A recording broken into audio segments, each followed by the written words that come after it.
Le Nouvel Esprit Public, Philippe Meyer, bonjour.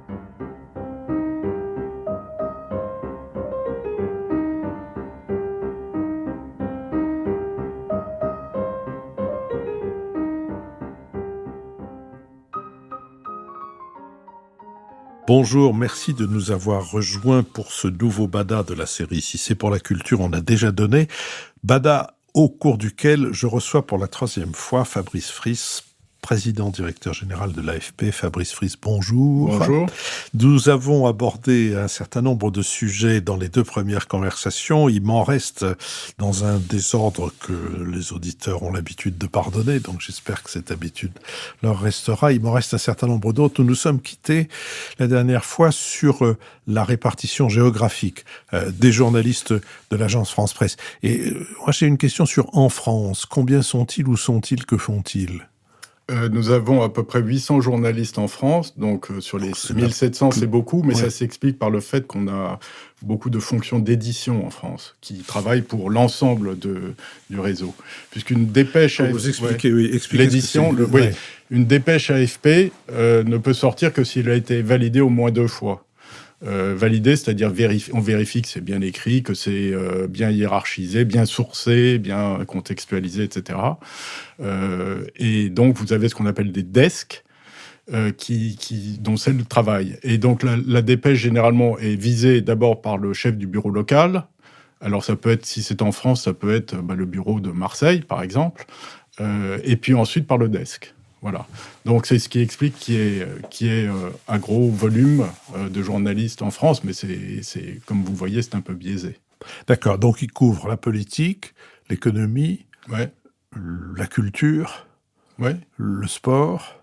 Tout. Comment est-ce qu'on couvre la culture, d'ailleurs ? Je veux dire, puisque l'agence n'a pas du tout pour vocation de faire une critique, pas plus que... Bien sûr. Elle a une vocation d'information, mais on imagine mal qu'un journaliste soit occupé seulement à reproduire les informations que lui envoient les théâtres, les cinémas, les maisons d'opéra, les salles de concert, etc. Donc, il y a un plus, il y a une plus-value. Alors, oui... la couverture a beaucoup changé, ça vaut pour tous les sujets. Le temps où l'AFP cherchait à tout couvrir est révolu pour une raison très simple, qui s'appelle les réseaux sociaux. Aujourd'hui, la communication du théâtre que vous citez, elle se fait par son réseau social. Le théâtre Antoine va diffuser vous êtes abonné, etc. Vous n'avez pas besoin de passer par la dépêche de l'AFP. Donc nous, on se concentre sur les sujets de fond. Et donc, alors on a évidemment un responsable qui suit l'activité de l'édition, donc le mec qui va suivre le déroulement de la vente de la session d'Editis, ses conséquences sur le milieu des auteurs, les tensions entre Hachette et Editis, ça va être ça ce qu'on va couvrir. On s'attache évidemment, une des grandes préoccupations de l'agence aujourd'hui, c'est d'aider les médias à conquérir et fidéliser les jeunes publics. Puisqu'évidemment, ceux-ci ne lisent plus le journal, ne regardent plus la télévision, etc. C'est l'information qui vient à eux de manière aléatoire, et il faut qu'on puisse s'adapter à ça. Et donc, d'abord, trouver les bonnes thématiques qui les intéressent. Donc, puisque vous parlez de la culture, ça veut dire s'intéresser, par exemple, à l'univers des jeux vidéo, aux univers numériques. Donc, on s'est réorganisé pour cela, et aussi proposer des formats qui sont ceux qu'ils consomment aujourd'hui. Aujourd'hui, les jeunes, et pas que les jeunes, consomment la news sur smartphone et sur des formats verticaux qui sont souvent, comme on dit, non voicés, avec un sous-titre, parce que vous le consultez dans le métro. Et bien, nous, on fait de plus en plus de reportages de ce type. On doit s'adapter, naturellement. Alors, dans votre présidence, donc je rappelle ce que je disais dans la première émission, vous avez été élu président de l'AFP en 2018 et vous avez été réélu en 2022 pour 5 ans. Ce public-là est un des publics que vos initiatives ont visé. Est-ce que ceci explique, ou est-ce que ça n'a aucun rapport avec le fait que Google ou Meta sont devenus des clients importants pour l'AFP ? Alors, ça n'a pas de grand rapport. Deux mots sur la stratégie actuelle de Ouais. l'AFP, ou récente, ça se résume assez facilement. Ça a été de mettre le paquet sur la vidéo. La vidéo, c'est donc les vidéos de news, hein, c'est soit un sujet magazine, soit des directs. On fait à peu près, on propose aux télévisions et aux sites en ligne une quarantaine de directs par jour sur tous les sujets. Et la vidéo est devenue un support très important, parce que la clé d'entrée dans l'information aujourd'hui, c'est l'image, c'est la photo, c'est la vidéo. Enfin, et c'est pas que les jeunes. Je pense que vous aussi, très souvent, vous regardez sur un sujet la vidéo, et le texte vient souvent comme explainer, presque la légende. Le texte reste la colonne vertébrale de l'agence, mais l'image a pris de plus en plus de poids. Et le deuxième, et je vais en venir à Google, le deuxième vecteur de croissance, ça a été la lutte contre la désinformation. Alors, vous avez écrit un livre sur ce sujet que les auditeurs de Nouvel Esprit Public ont été informés. Et je voulais justement vous demander de développer cet aspect de cette activité. Une agence, je l'ai dit dans les premières séquences, s'intéresse aux faits. Normalement, elle ne s'intéresse pas aux rumeurs. Par exemple, quand on couvre le sport, on ne couvre pas les rumeurs du mercato, parce qu'on attend que le contrat soit signé. Ça, c'était la position historique des agences, qui donc ne s'intéressaient pas au faux. Le faux, c'est-à-dire la rumeur, l'intoxication, la manipulation. Tout ça a changé. C'est assez précisément daté les années 2012-2014. Qu'est-ce qui se passe 2012 ? C'est les printemps arabes 2011, la Syrie. La Syrie, l'agence a énormément de mal à faire la distinction entre le vrai et le faux. Il y a beaucoup de rumeurs sur les attaques chimiques, il y a des campagnes de diffamation contre les white helmets. Donc elle commence à se dire, tiens, il y a quelque chose qu'il faut suivre. Ensuite, vous avez 2014, l'invasion de la Crimée, à base de manipulation de l'information. Puis vous avez 2015, les attentats. Et lors des attentats en France, il y a énormément, là aussi, de faux qui circulent. Et puis arrive évidemment le grand tournant de 2016, avec la première élection Facebook, qui est l'élection non pas de Trump, mais l'élection de Duterte aux Philippines. Et puis vous avez le Brexit, puis Trump. Et là, l'agence se dit, la désinformation fait partie de l'information. Et il faut donc qu'on s'intéresse aux faux. Et moi, il se trouve que je suis arrivé à l'agence en 2018, et un de mes premiers rendez-vous, ça a été avec Facebook, qui est aux prises, qui est accusé d'être évidemment un vecteur de désinformation majeur, qui est accusé par exemple d'avoir fomenté le massacre des Rohingyas en laissant diffuser sur Facebook des messages de haine contre cette communauté musulmane, et qui cherche des partenaires pour faire ce qu'on appelle du fact-checking. Le fact-checking, c'est pas la vérification habituelle à l'agence. La vérification, c'est quand vous vérifiez, c'est ce que je vous ai dit tout à l'heure, c'est le desk qui vérifie que l'info est juste, sourcée, etc. Et c'est un travail que vous faites sur votre propre contenu avant publication. Le fact-checking, c'est un travail qui est fait sur le contenu publié déjà, donc c'est après publication, par d'autres que vous. Et c'est surtout fait à base d'images. Ça se porte surtout sur des images, parce que le grand vecteur de la désinformation, c'est la photo qui est manipulée, sortie de son contexte, la vidéo trafiquée. Et Facebook nous dit, comme il le dit à beaucoup d'autres médias dans le monde, est-ce que vous voulez nous aider à monter des opérations, etc. Et on a monté un réseau, on y a cru, et on a monté ce qui est aujourd'hui le plus gros réseau de fact-checking au monde, et de loin. Et on a 150 journalistes à l'AFP, qui sont des vrais journalistes, qui font du travail de vérification, de fact-checking. On couvre à peu près 80 pays. Et là, une chose que je n'ai pas dite, qui est très importante, l'AFP est une agence B2B. B2B, ça veut dire que nos clients, c'est pas le grand public, c'est pour ça qu'on n'est pas hyper connus. Nos clients, c'est les médias et parfois les entreprises et les institutions. Là, pour le fact-checking, on s'adresse directement au grand public. C'est-à-dire qu'on publie en philippin, on publie en hongrois, on publie en finnois sur les plateformes elles-mêmes. Comment ça marche ? Vous avez une fake news sur Facebook ou sur Twitter ou sur TikTok. Si elle a été vérifiée par l'AFP ou par un autre média, apparaît immédiatement sous le message de la fake news initiale le fact-check qui dit ceci est vrai ou ceci est faux ou ceci est... Voilà ce qu'on sait plus exactement sur cette info. Et dès lors qu'un fact-check est publié, l'algorithme dégrade la visibilité de la fake news d'à peu près 80%. Donc, on s'est armé pour faire cela, et ce travail a été financé par les plateformes. Et c'est ce qui fait, j'en reviens, pardon, après une longue diversion à votre question, c'est ce qui fait qu'aujourd'hui, nous comptons parmi nos grands clients Facebook, TikTok, hier Twitter, mais Twitter est en train de s'écrouler, et on a le plus grand mal à trouver des interlocuteurs. Et ça a été un grand changement pour l'AFP. Google, c'est différent. C'est un sujet qui est plus technique. Alors, on ne va pas lasser les auditeurs avec ça, qu'on appelle les droits voisins. Oui. Si vous voulez, on en dit deux mots. Oui, on revient sur la crise des médias. La presse, le chiffre de la presse chute, en grande partie parce que la ressource publicitaire est déviée vers les grandes plateformes. Aujourd'hui, à peu près un tiers de la publicité mondiale est en ligne, mais 96% de la croissance va chez les plateformes.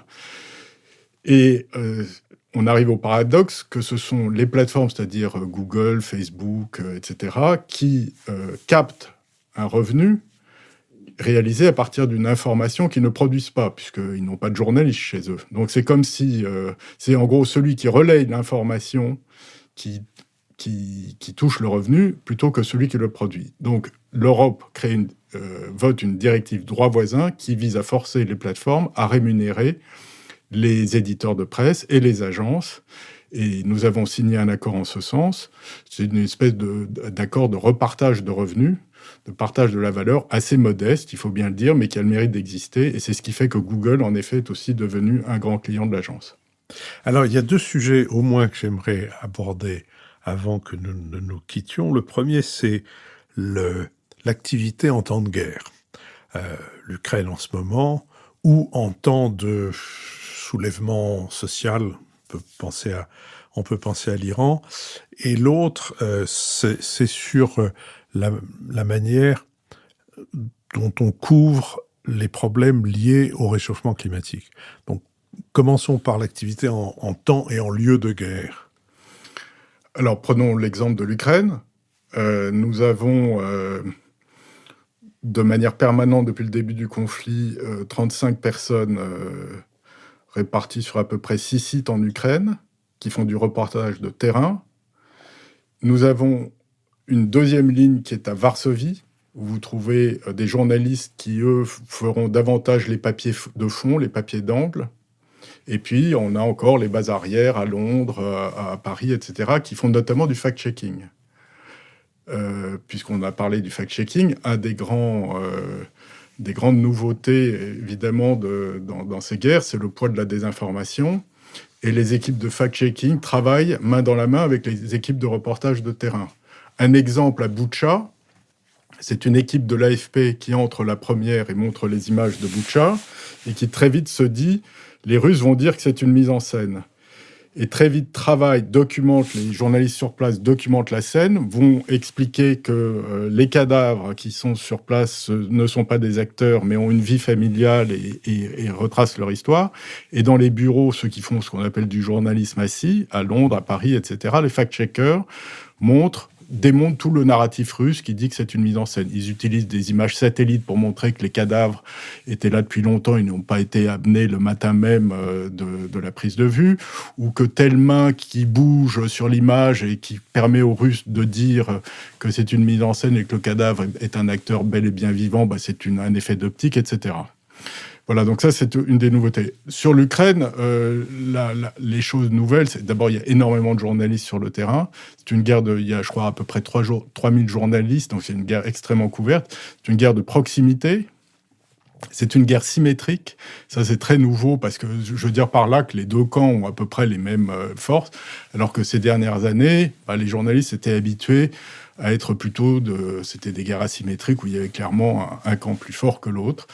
Donc c'est une guerre d'usure et c'est aussi une guerre d'usure pour les journalistes. Et pour une agence comme nous, au début, c'est beaucoup de problèmes de logistique. Et là, l'AFP, c'est une machine de guerre, c'est le cas de le dire. Moi, j'ai vu ça, j'ai appris énormément. Je n'avais jamais traversé tel conflit. Au début du conflit, tous nos journalistes ukrainiens se sont tirés. Pourquoi ? Parce que les femmes sont parties avec les enfants en Pologne et les hommes ont été mobilisés. Donc, il a fallu envoyer des reporters de toutes les destinations, tous nos postes pour couvrir. Ça, c'est un coût énorme. Et on a dû reconstituer des équipes locales, ce qu'on arrive à faire maintenant pour avoir nos 35 personnes qui sont en Ukraine. Sans compter les problèmes de langue. Je veux dire, quand on envoie des journalistes d'un peu partout refaire les... Oui, on a beaucoup de russophones dans le réseau. Ouais. Ça, c'est aussi un des atouts de l'AFP. Par exemple, la nouvelle de l'attaque russe, c'est tombé à 4 heures du matin.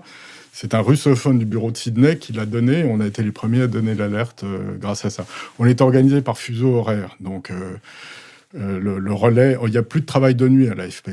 Le relais, on a des francophones, des arabophones, des hispanophones basés sur toutes les régions et on s'organise comme ça.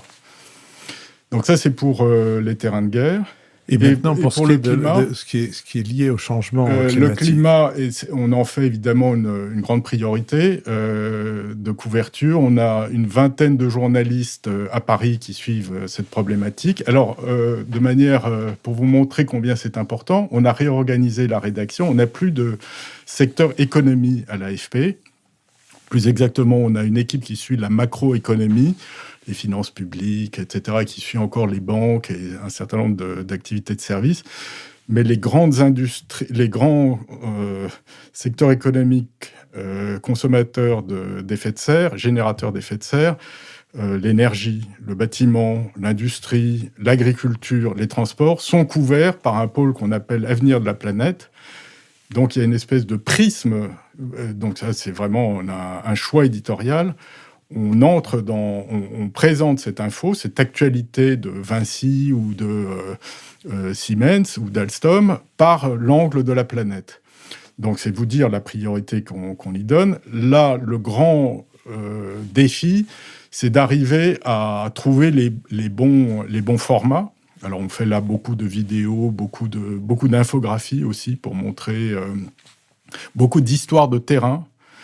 Et la grande question, c'est comment faire de l'engagement comment ne pas déprimer le lecteur ou le spectateur. Parce que, évidemment, les nouvelles, il faut éviter le mode « nous sommes fichus » et essayer de montrer, il y a quand même une lueur d'espoir. Et ça, c'est un combat que rencontrent toutes les rédactions.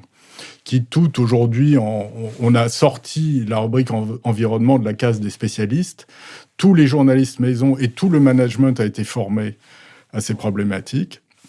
Un effort considérable. Donc, c'est une révolution interne. Fabrice Suisse, je vous remercie. Avant que nous nous quittions, donc depuis que vous avez pris la tête de l'AFP, vous avez développé un certain nombre de nouvelles activités. On en a fait le tour. Devant vous, puisque vous avez beaucoup de temps devant vous, ça fait à peine 1 an que vous avez été reconduit, devant vous, quelles sont les priorités ? J'ai 2 défis principaux aujourd'hui. Un qui est assez prosaïque, qui est les conséquences de l'inflation mondiale sur notre activité, parce que nous sommes présents dans des pays où l'inflation est à 80%, 100%, donc c'est des négociations difficiles. Comme nous vendons des abonnements, ça signifie qu'on ne peut pas augmenter nos revenus comme ça à mesure de l'inflation, d'autant nos clients sont les médias et que les médias ne traversent pas une phase très heureuse aujourd'hui. Donc ça veut dire pression sur les coûts sans pouvoir ajuster nos revenus. Et le deuxième défi très neuf, redoutable, c'est l'arrivée de l'intelligence artificielle dite générative, qui est à la fois une opportunité et une menace pour le journalisme, qui est aussi une menace pour tout l'écosystème de la presse, parce que les conséquences de ces nouveaux outils, type ChatGPT-4, peuvent transformer les moteurs de recherche en moteurs de réponse. Aujourd'hui, toute l'économie de la presse vit en grande part du trafic qui est apporté par les plateformes. Je le dis différemment. Aujourd'hui, à peu près 70% des Européens consomment leur information en ligne. Et 60% de ces 70% est consulté sur les plateformes plutôt que sur les sites de presse eux-mêmes. Donc ça joue un rôle très important. Et comment est-ce qu'ils se rémunèrent ? C'est parce que quand vous tapez une recherche sur Google, sur une recherche de type news, Google vous renvoie des liens et vous renvoie au site de presse. Et à ce moment-là, vous dérivez une partie de la publicité. Si demain, avec l'intelligence artificielle générative, Google, au lieu de vous renvoyer des liens à des liens, vous renvoie la réponse type Wikipédia sur la question que vous posez, ça fait une source de revenus en moins pour la presse. Donc ça, c'est un défi économique redoutable. Et puis, il y a un défi sur le métier. L'intelligence artificielle doit permettre, ça c'est la version rose, de gagner en productivité. Je vous donne des exemples. On l'a utilisé au Qatar pendant la Coupe du Monde. On a utilisé la reconnaissance, des outils de reconnaissance faciale pour que les légendes sur les photos, sur les joueurs, apparaissent immédiatement. Ça, c'est un exemple. Vous avez beaucoup d'usage de l'intelligence artificielle pour faire de la traduction automatique, pour traiter des grandes bases de données. Tout ça n'est pas complètement nouveau. Version rose, ça va permettre aux journalistes de se concentrer sur leur métier de collecte, d'interview,